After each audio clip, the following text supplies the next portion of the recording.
So this is something that I picked up at Walmart 2 or 3 years ago. They were around $30. I think they're still the same. I thought it was an Ozark Trail. I still think it is, but it says Reliance. That's the paperwork inside.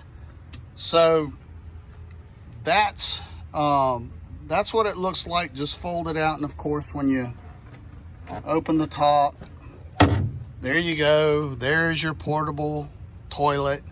I put one of the waste bags in there. And of course, the most important thing, the most valuable item on the planet these days, toilet paper. All right, there's a box of the toilet waste bags. They come in a 6-pack. I buy these at Walmart.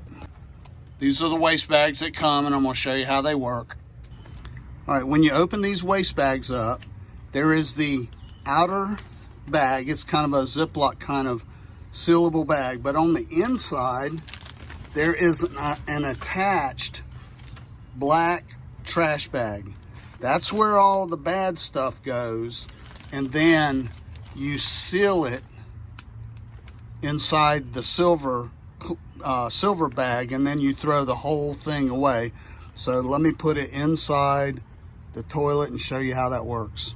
You just open the bag, you stretch it over the opening, and then you close the lid. And there you go. You're ready to go. So now you just toss that in the dumpster. It's just that easy, and I highly recommend these Ozark Trail Waste Bags.